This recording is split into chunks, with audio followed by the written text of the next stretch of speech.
يا جماعه وش اللي قاعد يصير بزياده؟ لا تو ماتش يعني بزياده الشيء اللي قاعد يصير فينا بسبه الكوفيد.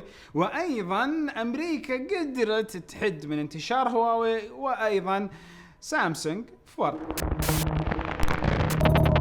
السلام عليكم ورحمة الله وبركاته، أخوكم فيصل السيف وحلقة جديدة من أخبار أول بأول في التقنية والعلوم. أبدأها أول شيء لو تكلمت على البرازيل اللي طلعت حكم في مصلحة شركة أبل كتاريخ آخر كم سنة قاعد يصير ضدهم مشاكل من حجة تحكمهم بالبطارية، واللي كان في أحد التحديثات السابقة لو تتذكرون سالفة أنهم يجبرون البطارية على تكون أقل أداءً.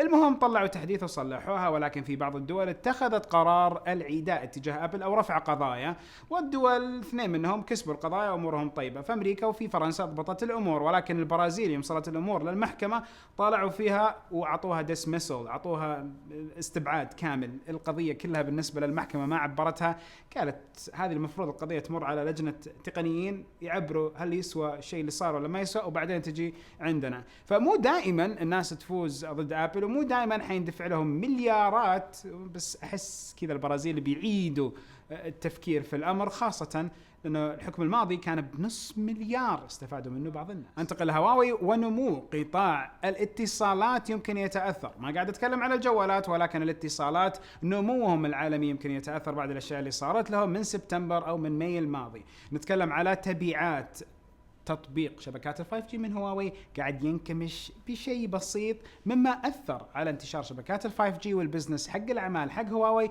اتجاه ال5G. وهذا الأمر كان متوقع في البداية، ولكن شفنا أثر وتبعاته على الجوالات، ولكن غريبة أن نشوفها في القطاعات الثانية من هواوي. وأتمنى الأمور تنحل ونخلص من هالسالفة من جد. بعدنا عن الكتب فترات طويلة، مما خلى فيه شوق لنا أنه نقرأ كتاب جميل، أو حتى نتبع الأسلوب والمنهج الجديد مع الكتب، أنه نسمعها ونسمع كتب جميلة موجودة ومتوفرة على شبكة العنكبوتية، ونستخدم بعض البرامج اللي موجودة للبودكاستات والكتب. الكتب ليش نقولها؟ أنك أنت تسمع كتاب وتخلص كتاب في وقت اللي أنت قاعد تجري فيه أعمالك وأشيائك الطبيعية. فلو حملته على سبيل المثال ضاد في كتب كثيرة نوعية، وبعض الكتب والمحتوى الصوتي موجود من أصحاب هذا المحتوى، نفس أصحاب المحتوى يكتبوه، قاعد أشتري على نفسي واضح صح.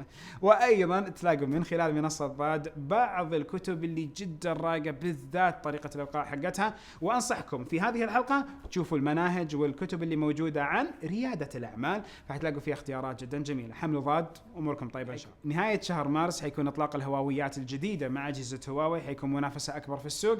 ون بلس وأوبو تواجدهم في المملكة العربية السعودية، وواضح أنه حيكون له اهتمام جدا كبير، مما حيؤدي لمنافسة عالية. كلهم شركات صينية، ولكن هواوي طاحت تحت منحنى التبعات حقت النهج الأمريكي ضدهم، والباقيين أوبو وون بلس أمورهم زي الفل، دعم جوجل بالكامل واصل لهم. فنشوف هالأمر حينعكس إيجابي على مبيعات الاثنين الآخرات ولا لا. الله يعطيكم العافية، شكرا يعني من جد. يعني الحلقة الماضية يوم سأل لحظة أنت أنت لف وداير. اوكي، توي اكتشف انه احمد لعب عليكم في الاستفتاء حق الحلقه الماضيه اللي سالتكم فيه انه استمر في تك بيلز ولا لا. اوكي، ايش رايكم تصوتوا انتم على اللي قاعدين تشوفوا الحلقه اذا ودكم استمر في تك بيلز تبغوا الشباب يطلعوني من المنصه. والله يعطيكم العافيه، اكثركم ظاهر كان نيتكم نعم استمر 71%، ولكن طبعا واضح انه احمد حط واحده لا وواحده نو. فاللي حط اللغة الإنجليزية كان أحمد، واضح إنه يبعدني ويستبعدني مع الحلقة. فأحمد ما نجحت معك، القرار الأساسي موجود عندي. صوتوا في تصويت غير عادل. ليش تسوي فيني طايل أنا هواوي وأنت أمريكا؟ تسوي فيني كذا أبدا. اوكي، لا وطالت من زياده معليش يعني، وطالت من زياده، هذا موضوع كوفيد في نهايه الحلقه اللي بوضح لكم اياه. المهم اكمل الاخبار اوكي وبادب احمد. نتكلم على جهاز كان موجود في العليه لاحد المنازل في امريكا. الجهاز هذا اشتراه احد الاشخاص بحوالي $75 من احد المزادات. مزاد كان لممتلكات احد الرؤساء السابقين لنفس شركه بلاي ستيشن. فاللي صار انه الجهاز اللي كان $75 طلع جهاز نسخه اوليه من برنامج المفروض ما بين بلاي ستيشن ونينتندو، شركتين عريقة جدا في صناعة الألعاب الإلكترونية وأجهزة الألعاب. الجهاز انباع رسميا بأكثر من $360,000. واللي انتبه أنه هالجهاز أصلا شيء مهم هو ابن الشخص اللي شراه من المزاد. ومعليش ايضا كانت في توضيحات من خلال التقرير واللقاء اللي سووا معاهم انه في فتره من الفترات كان المفروض ينباع ب1,000,000 بس ما بعنا. يعني ما بعتوا ب1,000,000، ما انتم قادرين تصبرون وبعتوه ب$360,000. يظل مليون ريال. فاموركم طيبه ومبروك عليكم هذه المبيعه الطيبه ان شاء الله، الشروه الطيبه. وايضا لو تكلمنا عن هذا الجهاز بالنسبه لي يعني صخر، وصخر لما نتكلم على ايجاد اجهزه صخر اثريه شغاله بشكل جدا قوي وممتاز، هذه يبغى لها تدوير صح، وعسى الاقي الشيء اللي انا ادور عليه. على فكره فيصل انا احس ان هنا ممكن نلاقي اشياء كلاسيكيه. لحظه، انت قاعد تقول للناس هنا في المتحف حقنا نلاقي اشياء؟ ايوه ما هي اوريدي موجوده عندنا.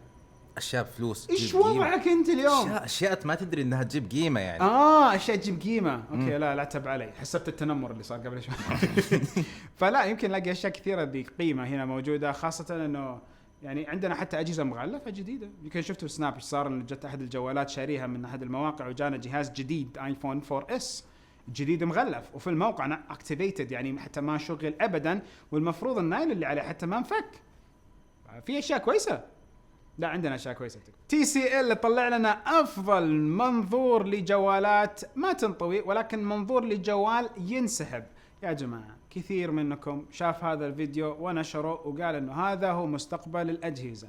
TCL أظهرت أنه هذه أحد المبادئ المستقبلية، لم تثبت أنه هذه شاشة ولم تستطيع على إنتاج هذه الشاشة، ولكن TCL من الماضي حقهم عندهم ابتكارات جيدة دائما يحطوها ويسووها، ولكن ما نشوفها على أرض الواقع. حتى في منظورهم لألكاتيل ولا بلاك بيري أبدا ما نشوفها. يظل هذه أحد المبادئ اللي موجودة، أشوف أنها جيدة، ولكن جوال ينسحب ما أدري، أحس اللي ينطوي أسهل بالنسبة لي كالتقبل، ويظل دائما الحكم النهائي يكون بعد تجربة الجوال على أرض الواقع. ومن هنا أقول أبشركم بإذن واحد أحد بدأت الاختبارات ما بين جهاز S20 Ultra نسخة الكوالكوم من أمريكا ونسخة إكسينس من المملكة العربية السعودية والشرق الأوسط. النسختين هذول الحين قاعدين ينافسوا بعض بشكل جدا قوي. تقدروا تشوفوا تبعات المنافسة على شبكات التواصل الاجتماعي، لو تكلمنا على سناب شات وعلى انستغرام ستوري كلهم قاعد يحطوا المحتوى، وحيطلع فيديو كامل مفصل فيه كل شيء وكل التجارب اللي إلى الحين صدقا صادمة بالنسبة لنا هنا في تك بيلز، مما قاعد يخلينا نراجع ونسوي الاختبار مرة ومرتين واحتمالية 3 عشان نتأكد انه اللي اكتشفناه هو صح ولا لا. شركة ابل يمكن غصبا عنها تتأخر اطلاقات الاجهزة الاخيرة حقتها الايفونات 11. هذا الاثر يكون بسبب توقف المصانع الصينية لفترة محددة ومعاودتها للعمل حاليا، مما اثر بشكل كبير ورجعي على خط الانتاجي، مما حيخلي هذا التاخر ينعكس في مستقبل اطلاق بعض الاجهزه. ونتكلم على جهاز الايفون 12 وكامل السلسله حقته اللي المفروض نشوفها نهايه السنه.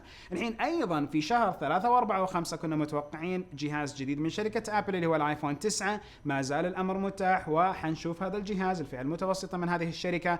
واتوقع انه اقرب ما نتوقع الاعلان حيكون من خلال موقعهم وتحديث وليس مؤتمر رسمي، ولكن يظل مؤتمراتهم حلوه فننتظر ليش ما يكون في مؤتمر، رغم انه كثير اشياء اتلغت. طبعا تكلمت في حلقه 77 الماضيه عن شركه اوبو واطلاق جوالهم الجديد، فايضا اذكركم هنا بتكونوا مشتركين عندنا في القناه ومفعلين زر التنبيهات. حسب سياسات يوتيوب الجديده ما حتشوفوا الفيديو الا اذا كنتم فاعلين التنبيهات، على اساس في لحظتها تعرف انه فيديو طلع. النسبه الاخيره كم كانت؟ 63% ولا اكثر الناس اللي ما شافوا؟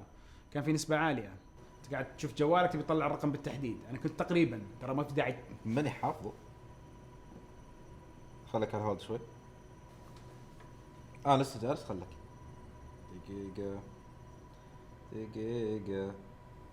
دقيقة.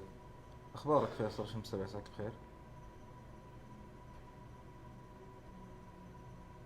الشغل ما ادري وين كانت. خلاص المهم انه شوي.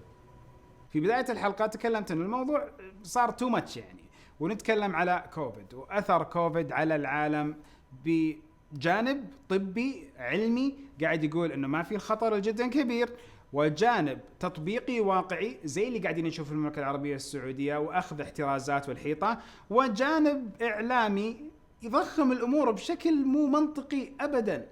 جعلوا اللي خلى الامر وباء، اللي خلى الامر منتشر بشكل عالمي. ولو شفنا مجموع الوفيات اللي موجوده فيه ما تزيد عن 2% حسب اخر احصاءات، فنتكلم انه في اشياء كثيره تجيب مشاكل ويمكن وفيات اكثر من كوفيد 19. يعني كوفيد خطير او سريع الانتشار ولكن ليس خطير. ونشوف شركة ابل قالت لموظفينها في كوبرتينو المفروض انهم يداوموا من البيت، امازون، فيسبوك، بعض الشركات قالوا لا داموا في بيوتكم. لتقنين الانتشار. مو مسألة انه خطير والموضوع مدمر وفي الاعلام عندنا هنا نجي للاعلام، اوكي، اللي احنا منهم، اوكي، اعلام. في جهات كثيرة في الاعلام ما تخفى على احد قاعدين يستغلوا كوفيد والاسم الاساسي حقه اللي ماني بقادر اقوله هنا في يوتيوب علشان يولدوا شيء يسمى عندنا كليك بيت.